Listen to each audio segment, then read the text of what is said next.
Hey guys, welcome to MSV channel. நான் உங்கள் Viswanathan. So time இல்லாத காரணத்தினால தான் வந்துட்டு ஆடியோ ரெக்கார்ட் பண்ணி வீடியோ அப்லோட் பண்ண ஆரம்பிச்சிட்டேன் நான். ஓகே, நம்ம இன்றைக்கி பார்க்க போகிறது என்னென்னா, அம்பானி போல் பணக்காரன் ஆகணும் அப்படின்ற ஆசை உங்களுக்கு இருக்கா? அப்போ கண்டிப்பாக இந்த டிப்ஸும் வந்துட்டு உங்களுக்கு ரொம்ப யூஸ்ஃபுல்லாக இருக்குங்க. நம்ம ஏழையாக பிறக்கிறது எந்தவித தவறும் கிடையாதுங்க. நம்ம ஏழையாக வந்துட்டு இறக்கிறது தான் தவறு அப்படின்னு படத்தில் ஒரு டயலாக் வந்திருக்கும். அதை கண்டிப்பாக நம்ம யோசிச்சிருப்போம். ஏற்றுக்கக்கூடிய விஷயம் தானே அப்படின்றது நமக்கே தெரிஞ்சிருக்குங்க. ஏன்னா உண்மை தானே, பொய் கிடையாது இல்லை. நம்ம ஏழையாக பிறக்கிறது நம்மளுடைய தவறாக என்ன? அதை விட்டு தள்ளுங்க. அப்போ நம்ம ஏழையாக சாகிறது தான் நம்மளுடைய தவறு. அது மட்டும் நடக்கவே கூடாது அப்படின்றதில்ல. ஏன்னா இப்போ இருக்கிற பணக்காரங்க கோடீஸ்வரங்களுக்கு ஒரு வந்துட்டு 4 கையோ 4 காலோ அப்படின்றதெல்லாம் கிடையவே கிடையாது. அவங்களுக்கு நமக்கு இருக்கிற மாதிரி மூளைகள் அப்படின்றது தான் இருக்குது.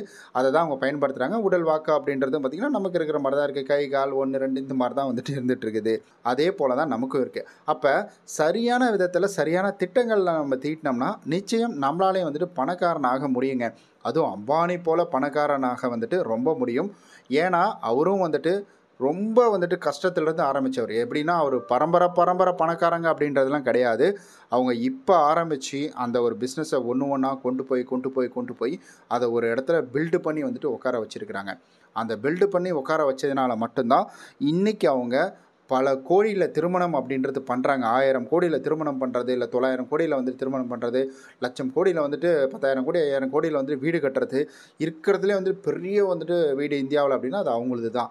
ஏன்னா வந்துட்டு ஹெலிகாப்டர்லாம் அங்கெல்லாம் பார்க் பண்ணிக்க முடியும். நிறையா ஸ்விம்மிங் பூல் இருக்குது, நிறைய தேட்டர் இருக்குது. அங்கே வேலை செய்கிறவங்களும் கிட்டத்தட்ட 10,000 பேர் கிட்ட வந்துட்டு வேலை செய்கிறாங்கன்னு வந்துட்டு கேள்விப்பட்டேன் நான். இவ்வளோ பணமும் எடுத்த உடனே வானத்திலேருந்து கொட்டலை. அது எல்லாமே வந்துட்டு ஒருத்தரால் தான் நடந்தது. அம்பானி அவர்களோட அப்பாவால் தான் வந்துட்டு இது எல்லாமே நடந்தது. அப்போ அப்படி இருக்கிற பட்சத்தில் அந்த மனுஷன் வந்துட்டு ஒன்றா ஆரம்பித்து 2 ஆக்குனார். இந்த மனுஷன் அதை 4 மாற்றி லட்சக்கணக்கில் வந்துட்டு மாற்றி வேறு லெவலில் இதை கொண்டு போய் கொடுத்துட்ருக்காரு. சரி, ஓகேங்க, அது ஒரு பக்கம் இருக்கட்டும். இது எதுக்காக சொல்கிறேன்னா, நீங்களும் இப்போ தனியாக இருப்பீங்க, ஸ்க்ராட்சில் இருப்பீங்க, இங்கேருந்து ஆரம்பித்தாலும் உங்களால் முடியும் அப்படின்றத நிரூபிக்கிறதுக்காக தான் இந்த மாதிரி வந்துட்டு ஒரு லைவ் எக்ஸாம்பிள் அப்படின்றத வந்துட்டு நான் சொன்னேன். இன்னொரு விஷயம் நல்லா புரிஞ்சுக்கோங்க. பணக்காரனாக நீங்கள் ஆகணும் அப்படின்னா அப்போ பணக்கார குடும்பத்தில் பிறந்திருக்கணும் அப்படின்ற அவசியமே கிடையாதுங்க. அதாவது நல்ல ஒழுக்கத்தோடு சரியான திட்டத்தோடு வந்துட்டு நம்ம ஒரு விஷயத்தை தொடர்ந்து பண்ணுறோம் அப்படின்னா நிச்சயம் நம்மளாலையும் வந்துட்டு கோடீஸ்வரன் ஆக முடியும். அதற்கான டிப்ஸு தான் இந்த வீடியோ. பணக்காரங்களாக ஆகிறதுக்கு செய்ய வேண்டிய முதல் விஷயம் என்ன அப்படின்னு கேட்டிங்கன்னா, அந்த பணத்தை சேமிக்க கற்றுக்கணும். உங்கள் கையிலேருந்து வந்துட்டு அந்த பணத்தை வந்து எடுத்தோடனே இந்தா வச்சுக்கோ அப்படின்ற தூக்கி கொடுக்குற மனப்பான்மை இருக்கக்கூடாது. இல்லாதவங்களுக்கு நம்ம செய்கிறோம், அது வேறு விஷயம். தேவையற்ற செலவுகளை நான் வந்துட்டு சொல்கிறேன். அந்த சேமிப்பு அப்படின்றதுக்குள்ள உங்கள் பிரெயின் வந்தால் மட்டும்தான் உங்களால் அந்த பணத்தை வந்துட்டு சேமிக்க முடியும். இல்லைனா நீங்கள் ஒரு பிஸ்னஸ் ஆரம்பிக்கிறீங்க, அதில் ஒரு 1,00,000 லாபம் வருது, டக்குன்னு போய்ட்டு இஎம்ஐயில் 1,00,000 அந்த காரை எடுத்துகிட்டு வந்துடுறா, இல்லை வந்துட்டு பைக் எடுத்துகிட்டு வந்துடுறா அப்படின்ற மாதிரி எடுத்துகிட்டு வந்துட்டிங்கன்னா அந்த பணத்தை எப்படி உங்களால் இரட்டி பார்க்க முடியும்? அந்த சேமிப்பு, அந்த திட்டமிடுதல் அப்படின்றது நமக்கு ரொம்ப ரொம்ப முக்கியம். அதனால் நீங்கள் பணக்காரன் ஆகணும்னு நினச்சிங்கன்னா முதல்ல சிறு வயதுலேருந்து அந்த சேமிப்பு அப்படின்றத உங்களுக்கு தெரிஞ்சவங்கள்ட்டையும் உங்கள் குழந்தைங்கள்ட்டையும் நீங்களும் வந்துட்டு ஃபாலோ பண்ணுங்கள். 2வது விஷயம் என்னென்னா, தேவையற்ற செலவுகளை வந்துட்டு குறைக்கிறதுங்க. நிறைய பேர் என்ன தெரியுமா பண்ணுவாங்க, இப்போ நான் முதல்ல சொன்ன மாதிரி எனக்கு டக்குன்னு வந்துட்டு ஒரு பணம் வருது, இப்போ சின்னதாக பிஸ்னஸ் பண்ணிகிட்டு இருக்கேன், அதில் எனக்கு பணம் வந்தோடனே என்ன பண்ணுறதுனா, போய் உடனே ஒரு ஐஃபோனை ஒன்று வாங்கணும்டா அப்படின்ற மாதிரி ஐஃபோனை வாங்கிடுறது. இல்லை அவங்க இன்னும் அதிகமாக போய்ட்டு என்ன செய்வாங்கன்னா, ஸோ அந்த 1,00,000 கொண்டு போய் வந்துட்டு கொடுத்துட்டு ஒரு கார் வாங்குறது, கடனுக்குள்ளே போய் மாட்டிப்பாங்க. இந்த மாதிரி தேவையற்ற கடன்களை வந்துட்டு வாங்குறதையும் தவிர்க்கணும். இது ரொம்ப ரொம்ப இம்பார்ட்டன்ட். ஸோ 3வது விஷயம், நம்ம 3வது விஷயத்த ரொம்ப ரொம்ப ரொம்ப ஃபாலோ பண்ணணுங்க. அதாவது நீங்கள் ஒரு சம்பளம் அப்படின்றது வாங்குவீங்க. ஒரு மனுஷனுக்கு சம்பளம் அப்படின்றது நிச்சயம் இருந்துக்கிட்டு தான் இருக்கும், வாங்கிட்டு தான் இருப்பீங்க, எல்லாருமே வேலைக்கு போய்ட்டுருப்பீங்க.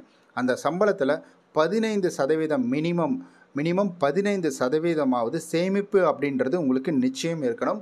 இல்லை அந்த 15%க்கு மேலே நீங்கள் சேமித்தாலும் அது உங்களுடைய சாமர்த்தியம் தாங்க. ஏன்னா சேமிப்பு அப்படின்ற ஒன்று இல்லை அப்படின்னா நமக்கு வந்துட்டு வாழ்க்கையில் வேறு எதுவுமே நம்மளால் பண்ணவே முடியாது. முதல்ல அந்த காசை எடுத்து வைக்க கடுப்பாக தாங்க இருக்கும். ஆனால் பல்ல கடிச்சிக்கிட்டு இது நம்மளது இல்லை அப்படின்றத எடுத்து வச்சுருங்க. நிச்சயம் ஒன்ஸ் அப்பான் அ டைம் அது வந்துட்டு உங்களுக்கு மிகப்பெரிய ஒரு வரமாக இருக்கும். அதை நீங்கள் நினச்சி கண்டிப்பாக ஃபீல் பண்ணுவீங்க. ஏன்னா நான் நிறைய இடத்துல ஃபீல் பண்ணியிருக்கிறேன். நிறைய உண்டியல் உடைச்ச வீடியோலாம் போட்டிருக்கேன் நான்.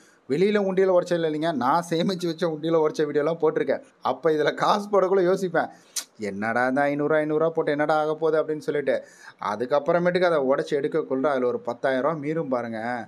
அது அப்படியே பயங்கரமாக இருக்கும். நீங்கள் ட்ரை பண்ணி பாருங்கள். இது ரொம்ப ரொம்ப முக்கியமான விஷயங்க. ஏன்னா இப்போ நிறைய பேர் என்ன பண்ணுவாங்கன்னா, நான் மாதம் இவ்வளோ சம்பாதிக்கிறேன், அப்போ வந்துட்டு இத்தனை சதவீதம் நான் எடுத்து சேர்த்து வைக்கிறேன், சரி ஓகே என் வாழ்க்கையில் நான் எப்படியும் வந்துட்டு சீக்கிரம் பணக்காரன் ஆகிடுவேன் அப்படின்ற ஒரு எண்ணம் இருக்கும். தயவு செஞ்சு இது உண்மை தான். ஆனால் இன்னொரு விஷயத்தையும் நீங்கள் பண்ணணும். மாத சம்பளம்னா ஒரு 15,000 சம்பளத்துக்கேலாம் நீங்கள் ஓடிட்டு இருக்கக்கூடாது. அந்த 15,000க்கு மேலே உங்களால் எவ்வளோ சம்பாதிக்க முடியும் அப்படின்றத பார்க்கணும். ஃப்ரீலான்சராக வந்துட்டு நீங்கள் ஒர்க் பண்ணலாம். இல்லை இந்த மாதிரி ஏதாவது ஆன்லைன் ஜாப்பில் ஒர்க் பண்ணலாம். இல்லை நீங்கள் வேறு ஏதாவது உங்கள் கடையில், ஏன்னா வெளிநாட்டிலலாம் அவங்க படித்து முடிச்சுட்டு பார்ட் டைமாக என்ன பண்ணுவாங்கன்னா, மதியத்துக்கு மேலே இல்லை 1 ஹவர் 2 ஹவர் இந்த மாதிரிலாம் கடையில் வேலை பார்ப்பாங்க. பீஸா வந்துட்டு டெலிவரி பண்ணுவாங்க. இன்றைக்கி என்னத்தில் வாய் குளருது. பீஸா வந்துட்டு டெலிவரி பண்ணுவாங்க. இந்த மாதிரி நிறையா விஷயங்கள் வந்துட்டு அவங்க பண்ணிகிட்டே இருப்பாங்களா, சம்பாதிக்கிறதுக்கு அந்த மாதிரி விஷயங்கள் வந்து ட்ரை பண்ணிக்கிட்டே இருப்பாங்களா. அதனால் நீங்களும் பணம், நீங்கள் வேலைக்கு போகிறீங்க காலைல வரீங்க அப்படின்றதெல்லாம் யோசிக்காதீங்க. அது பண்ணி தான் ஆகணும் மொத்தம் பெரிய சம்பளமாக வர்றதுக்கு. நீங்கள் இந்த மாதிரி சின்ன சின்ன வேலைகளையும் செஞ்சு அடிஷ்னல் சம்பளத்தையும் வந்துட்டு நீங்கள் எடுத்துக்கணும் அப்படின்றத தான் சொல்கிறாங்க. சரி, பணத்தெல்லாம் நான் சேமித்து வச்சுருக்கிறேன், அதெல்லாம் போதுமா, அப்போ நான் பணக்காரன் ஆகிட்டேனா அப்படின்ற மாதிரி கேட்டிங்கன்னா நிச்சயம் கிடையாதுங்க. நம்ம எப்போவுமே பணத்தை நம்ம பீரோவிலே வச்சுட்டு இருந்தோம்னா அந்த பீரோவில் வந்து பணம் சேர்ந்துக்கிட்டே தான் இருக்கும். ஆனால் அந்த பணமாகப்பட்டது இரட்டிப்பாகாது. இந்த இடத்துல தான் நம்ம முக்கியமான விஷயத்தை யோசிக்கணும். இந்த பணத்தை வந்துட்டு சரியான இடத்துல வந்துட்டு, அதாவது இரட்டிப்பாக்குற மாதிரி சேமித்து வைக்கக்கூடிய இடம். இப்போ நீங்கள் பேங்க்லலாம் எடுத்துக்கிட்டிங்கன்னா ஃபிக்ஸட் டெபாசிட் இருக்கும். அப்படி இல்லைன்னா வந்துட்டு நார்மலாக வந்துட்டு நார்மல் சேவிங்ஸ் அக்கௌண்ட் இருக்கும். இப்போ நீங்கள் அதில் ஒரு 1,00,000 போட்டிருக்கீங்கன்னா ஒரு 7% வந்துட்டு உங்களுக்கு வட்டி வரும். இல்லை வந்துட்டு 1% வட்டி வரும். இந்த மாதிரி ஏதாவது ஒரு விஷயத்தில் உங்களுக்கு அந்த பணம் இரட்டிப்பாகிட்டே இருக்கும். இது மாதிரி ஒரு நல்ல திட்டத்தை, நல்ல ஒரு முதலீடை நீங்கள் தேடி சர்ச் பண்ணி ரிசர்ச் பண்ணிவிட்டு அதுக்கப்புறமா நீங்கள் போய் பண்ணுங்கள். அதாவது இன்னொரு முக்கியமான விஷயம் என்னென்னா, ரிஸ்க் எடுக்காமல் இங்கே எதுவுமே கிடைக்காது. ரிஸ்க் எடுக்கிறதெல்லாம் ரஸ்க் சாப்பிட்ற மாதிரி நினச்சிக்கிட்டு நம்ம இதெல்லாம் பண்ணணும். அதுக்காக கண்ணை மூடிட்டு எவனா ஒருத்தர் சொல்கிறான் அதில் போய் போடுங்க அப்படின்னு சொல்லலை. ரிசர்ச் பண்ணுங்கள், போய் விசாரிங்க, நேரில் போய் பாருங்கள். ஆன்லைனில் தயவு செஞ்சு நம்பாதீங்க, நேரில் போய் பாருங்கள். இங்கே போஸ்ட் ஆஃபீஸ் ஸ்கீம்லாம் நிறையா இருக்குது. அந்த மாதிரி விஷயங்களை போய்ட்டு இன்வெஸ்ட்மெண்ட் பண்ணுறது, அதை மாதிரிலாம் நிறையா விஷயங்கள்லாம் இருக்குது. அதெல்லாம் பண்ணுங்கள்.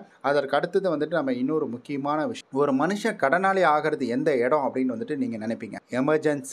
எமர்ஜென்சியில் தான் ஒரு மனுஷன் கடனாளியாக ஆவான். ஏன் எமர்ஜென்சியில் ஆவான் அப்படின்னு கேட்டிங்கன்னா, இப்போ திடீர்னு ஒருத்தனுக்கு உடம்பு சரியில்லை. இப்போ வந்துட்டு உங்கள் வீட்டில் யாரோ ஒருத்தருக்கு உடம்பு சரியில்லைன்னு வச்சுக்கோங்களேன். அப்படிலாம் நடக்காது, ஒரு பேச்சுக்கு சொல்கிறேன் நான். உடம்பு சரியில்லை, இப்போ அவங்கள ஆஸ்பத்திரியில் சேர்க்கணும். இங்கே வந்துட்டு பெட்டில் வந்து சேர்க்க சொல்லிட்டாங்க. ஒரு 10 நாள் அவங்க இருக்கணும். இப்போ என்னாச்சுன்னா, நீங்கள் மாதம் ஒரு 5,000 சம்பளத்துக்கு போயிட்டே இருக்கிறீங்க. அந்த மாதம் 5,000 சம்பளத்திலாம் நீங்கள் வேலை பார்த்துட்ருக்கீங்க. கரெக்டாக இருக்கும், வரும், வாடகை கட்டுவீங்க, இல்லை உங்கள் மளிகை சாமான் ஆகும், இது எல்லாமே கரெக்டாக இருக்கும். அப்புறம் அந்த நாள் பெட்ரோல் காசுக்கு வந்துட்டு உங்களுக்கு ஃபுல்லாகவே வந்துட்டு போயிட்டுருக்கோம். திடீர்னு வந்துட்டு உங்களுக்கு ஒரு 10,000 ஹாஸ்பிட்டலில் சேர்க்கறதுக்கு இங்கே பணம் தேவைப்படுது. அப்போ என்ன ஆகும் இந்த இடத்துல? நீங்கள் கடன் வாங்குற மாதிரி சூழ்நிலை வரும். தெரிஞ்சவங்கள்ட்ட கேட்பீங்க, சொந்தக்காரன்ட்டு கேட்பீங்க, யாரும் இல்லைன்றுவாங்க, தரமாட்டாங்க, கை வச்சுருவாங்க. அதுக்கடுத்து நீங்கள் என்ன செய்வீங்கன்னா, சரி ஓகே நம்ம லோன் வாங்க போகலாம் அப்படின்றதுக்குள்ளே போவீங்க. இப்போ அதுக்குள்ளே போனோன்னே என்ன நடக்கும்? அந்த இடத்துல வந்துட்டு நீங்கள் கேட்குற 10,000 மட்டும் தான் கொடுப்பானா? 10,000க்கு கீழே கொடுப்பான், இல்லை 10,000க்கு மேலே கூட வந்துட்டு கொடுப்பான். ஆனால் அதை வந்து நம்மளால் மாற்றவே முடியாது. இப்போ உங்களுக்கு ஒரு ஒரு 1,00,000 லோன் கொடுத்துட்டாங்க. 1,00,000 அதாவது சார் எலிஜிபிலிட்டி அவ்வளோதான் நீங்கள் எடுக்கணும், அதை நீங்கள் எடுத்துக்கோங்க, மாதம் இவ்வளோ கட்டிக்கோங்கன்னு சொல்லி கொடுத்துட்டாங்க. இப்போ இந்த இடத்துல 15,000 வந்துட்டு ஒரு இடம் பிடிக்கிறதுக்கான ஒரு வேலை வந்துருச்சுங்களா? ஸோ இப்போ மாதம் நீங்கள் வந்துட்டு அந்த 1,00,000 வாங்கி அதை நல்ல செலவு பண்ண முடியாது. ஹாஸ்பிட்டலு ஏன்னா காசு இருக்குதுன்னா ஹாஸ்பிட்டலில் அந்த இதுன்னு சொல்லிட்டு நம்ம நிறைய தாம் வந்து செலவு பண்ணால் வேறு ஏதாவது செலவு அப்படின்றது பண்ணிவிடுவோம். அப்படி இருக்கிற பட்சத்தில் இந்த இடத்துல கடன் ஆரம்பிக்குதுங்களா?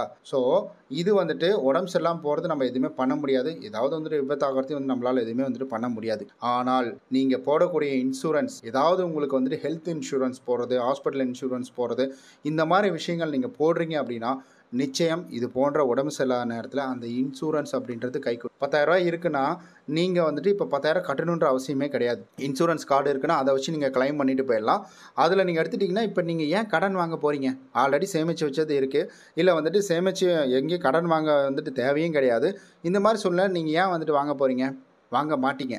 அதுக்காக தான் சொல்கிறது, வருமுன் காப்போம் அப்படின்ற மாதிரி எல்லாத்துக்குமே நம்ம ரெடியாக இருக்கணும். எல்லாத்தையுமே ப்ரீ பிளானடு வந்துட்டு பண்ணோம்னா, ப்ரீ பிளான் வந்துட்டு பண்ணோம் அப்படின்னா நிச்சயம் நம்மளாலையும் வந்துட்டு பணத்தை சேர்த்து வைக்க முடியும். நீங்கள் வந்துட்டு லட்சாதிபதி ஆகிடுவீங்க, கோடீஸ்வரன் ஆகிடுவீங்க, பல்லாயிரம் கோடி, ட்ரில்லியன், மில்லியன் இந்த மாதிரிலாம் ஆகிடுவீங்க அப்படின்லாம் நான் சொல்ல வரல. ஆனால் அடுத்தவங்ககிட்ட கடன் வாங்காமல், அடுத்தவங்க யாராவது நமக்கு காசு கொடுப்பாங்களா அப்படின்றத யோசிக்காமல் உங்களுடைய வாழ்க்கையை உங்களாலேயே வந்துட்டு வாழ முடியும். நீங்கள் வந்துட்டு சொந்த வீடு கட்டி சந்தோஷமாக அந்த வீட்டில் வந்துட்டு வாழ முடியும் அப்படின்றது தான் இந்த வீடியோவோட வந்துட்டு மெயின் மோட்டிவேங்க. அதனால் நீங்கள் இதெல்லாம் இம்ப்ளிமெண்ட் பண்ணுங்கள். கண்டிப்பாக உங்கள் வாழ்க்கையில் உங்களால் வந்துட்டு முன்னேற முடியும். ஸோ இது போல் வந்துட்டு நல்ல ஒரு பயனுள்ள டிப்ஸாக நெக்ஸ்ட் வீடியோவில் பண்ணுறேன். நீங்கள் சப்ஸ்கிரைப் மட்டும் பண்ணி வச்சுக்கோங்க.